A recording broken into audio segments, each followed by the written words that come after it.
मतलब पूरे जिले में सिर्फ एक ऐसा शहीद स्मारक है जहां पर 1942 से लेकर के 2026 आ गया, अभी तक कोई तिरंगा नहीं लगा। इसी बनारस में पर्यटन स्थल में इतना मशहूर है कि देश के अंग्रेज आते हैं, उनको राजकीय सम्मान दिया जा रहा है, उनको सलामी का कार्यक्रम किया जाता है। इसी देश में नमस्ते ट्रम्प किया जाता है। लेकिन आखिर वो जो 5 वीर सपूत हैं, उनको 17 अगस्त को अगर शहादत हुआ है तो वहाँ पे सलामी देने का कार्यक्रम क्यों नहीं हो सकता है? कोई सरकार इस ओर ध्यान क्यों नहीं दे रहा है? क्यों नहीं दे रहा है? तो उसके लिए क्या किया जाए? अब युवाओं को भगत सिंह बन जाए, चंद्रशेखर आजाद बन जाए, ध्यान दिलाने के लिए इनको। कल को फिर यही सरकार कहेगी आखिर प्रोटेस्ट क्यों हो रहा है? अगर बनारस में झंडे के लिए अगर आंदोलन हो, झंडे के लिए लोग सड़कों पे उतरे, क्या ये अच्छी बात है? झंडे तो नमस्कार, देख रहे हैं आप बतंगड़ और मैं हूँ आपके साथ खुश रंगीना। देखिए, आज़ादी का अमृत महोत्सव काल चल रहा है। 80वां स्वतंत्रता दिवस बहुत ही हर्षोल्लास के साथ पूरे देश में मनाया जा रहा है।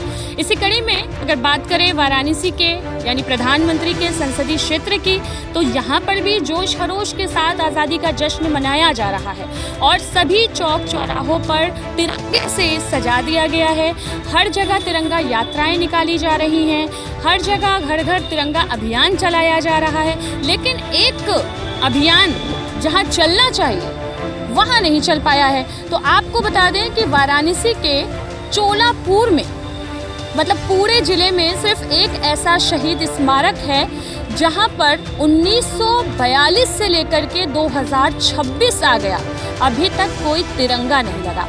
और उस तिरंगे को लगाने के लिए किसान नेता अजीत सिंह ढोबी लगातार प्रयास कर रहे हैं। प्रधानमंत्री, राष्ट्रपति, राज्यपाल, राजस्व विभाग, पर्यटक विभाग, हर जगह के उन्होंने चक्कर लगा लिए, लेकिन शहीद स्मारक पर तिरंगा नहीं लगा। तो क्या 2026 15 अगस्त स्वतंत्रता दिवस के दिन शहीद स्मारक पर तिरंगा लगेगा? ये सबसे बड़ा सवाल है। लेकिन इसके लिए हमें उस इतिहास के पन्नों को खंगालना पड़ेगा और पन्नों को खंगालने के लिए हमें बात करना पड़ेगा किसान नेता अजीत सिंह ढोबी जी से। तो सबसे पहले तो आपका हमारे बतंगड़ में स्वागत। बहुत बहुत धन्यवाद अजीत जी। इस बार स्वतंत्रता दिवस हम लोग मना रहे हैं, लेकिन वाराणसी के चोलापुर में ऐसा खास क्या है जिसके लिए आपकी चप्पल घिस गई? देखिए, खास ये है कि 1942 से महात्मा गांधी जी का अंग्रेजों भारत छोड़ो आंदोलन जो चल रहा था, जिसमें 1942 में देश के वीर सपूतों ने चोलापुर थाने के अंदर फहर रहा अंग्रेजों के राष्ट्रीय जो ध्वज था उसको उन्होंने उतारा, फाड़ा, जला दिया।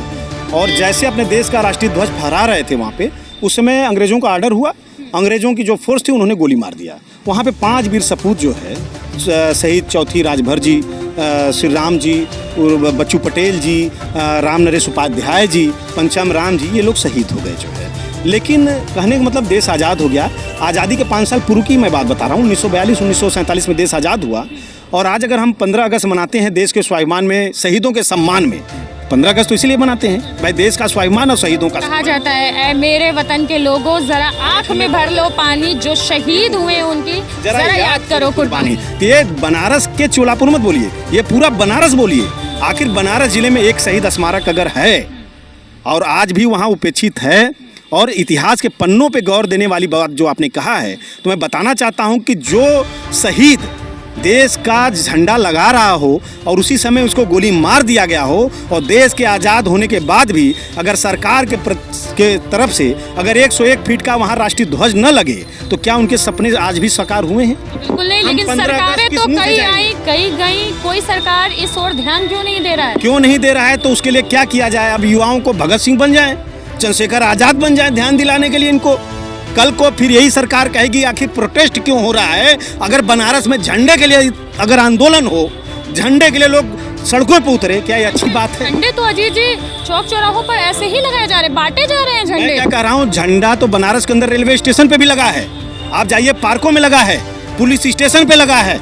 मेरे कहने का मतलब असली शहीद स्मारक पे नहीं लगा। उस झंडे का असली हकदार है कौन? ये देश का शहीद है। तो शहीदों के लिए बनारस जो जिले का एक ही शहीद स्मारक है, उसको कोई आम नागरिक ने नहीं बनाया है, उसको पूर्व मुख्यमंत्री जी द्वारा उसका स्थापना किया गया, उसको बनाया गया है।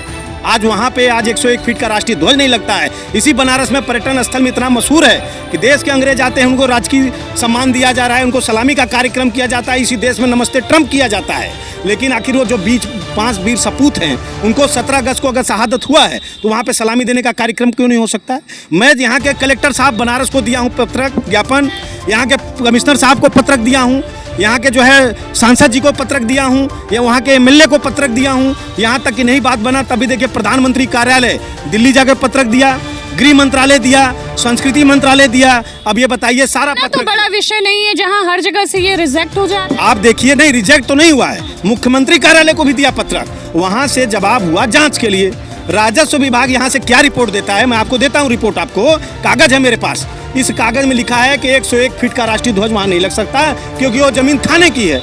अब ये बताइए कि वहाँ पे थाने की ज़मीन है, 101 फीट का राष्ट्रीय ध्वज नहीं लग सकता, वहाँ थाने की ज़मीन है, वहाँ पे शहीदों के लिए संग्रहालय नहीं बन सकता। ये बताइए, इस देश में जब भाषण होता है 15 अगस्त हो या 26 जनवरी हो, लोग बोलते हैं अगर हम खुले में सांस ले रहे हैं, पानी पी रहे हैं, ये ज़मीन, ये आकाश, ये पताल सब शहीदों का है, तो फिर ये चोलापुर थाने का कैसे हो गया? बल्कि थाने ये रिपोर्ट लगाना चाहिए शहीदों का है ज़मीन, ये शहीदों का ज़मीन है। मतलब एक शहीदों की जमीन और शहीदों के तिरंगे के लिए सरकार जो है वो आनाकानी कर रही है। आनाकानी कर रही है, बाकायदे रिपोर्ट मैं आपको दे रहा हूँ कि 101 फीट का राष्ट्रीय ध्वज नहीं लग सकता क्योंकि ये जमीन थाने की, मैं नपवाया हूँ चोलापुर थाने का, अभी उस पर और नपवाना है क्योंकि थाने की जमीन नहीं है।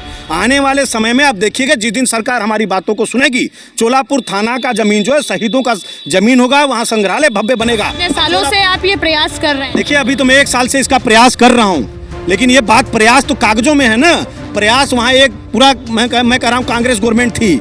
आखिर शहीदों के का सम्मान के लिए कि राष्ट्रीय ध्वज क्यों नहीं लग पाया वहाँ पे? ना कांग्रेस ने लगाया ना भाजपा ने लगाया। और जबकि ये भाजपा तो चलो ठीक है, कांग्रेस क्या थी, लेकिन भाजपा तो देश के झंडे के ऊपर राजनीति करती है, लेकिन आज वहाँ पे एक राष्ट्रीय ध्वज नहीं लग पाया है। तो कहने का मतलब ये है कि बहुत बड़ा विडंबना है पूरे बनारस के अंदर है। और जो लोग बनारस के अंदर झंडा लेके निकल रहे हैं, मैं उनसे ये पूछ रहा चाहता हूँ कि आप झंडा लेके निकलो, घरों घर तिरंगा बनाओ, क्योंकि ये देश की आन बान शान है। लेकिन बनारस के लिए जो शहीदों ने झंडा लगाते समय अपने प्राणों को निछावर कर दिया, आखिर उनके सम्मान में 101 फीट का राष्ट्रीय ध्वज क्यों नहीं लग पाया? ये सवाल रहेगा, चाहे मीडिया के बंधु हो, चाहे यहाँ का जनमानस हो, चाहे यहाँ का नेता हो, चाहे कोई भी हो। एक सवाल अपने दिलों में रखिए कि शहीदों के सम्मान में वहाँ 101 फीट का झंडा नहीं लग पाया, न सलामी का कार्यक्रम हो। देखिए, ये एक सदस्य, इनको क्या पड़ी है जो है झंडा लगवाने की, लेकिन क्योंकि ये देश के उन वीर सपूतों का एहसास है, इनको इज्जत कर रहे हैं और ये बाकी लोगों के संज्ञान में भी दे रहे हैं कि 1942 के बाद 2026 आ गया, लेकिन एक झंडे के लिए इनको कितना प्रयास करना पड़ रहा है, लेकिन वो झंडा उन वीर सपूतों के स्मारक पर नहीं लग पा रहा है। बाकी सब जगह लग रहा है, चाहे चौक चौराहे हो, और अगले दिन 15 अगस्त के बाद वो झंडा आपको कूड़ों के ढेर में भी मिल जाएगा, लेकिन वो झंडा जहाँ पर ज़रूरत है वहाँ पर नहीं लग रहा है। ऐसी ही स्टोरी लेकर के हम आपको 15 अगस्त तक आते रहेंगे, दिखाते रहेंगे, और अगर आपको ये स्टोरी अच्छी लगती है तो शेयर ज़रूर करिएगा। हो सकता है आपके प्रयास से वहाँ चोलापुर में शहीद स्मारक पर इस बार भी झंडा फहर जाए। वाराणसी से कैमरामैन इरशाद अहमद के साथ मैं हूँ खुशरंगीना, बतंगड़ न्यूज़।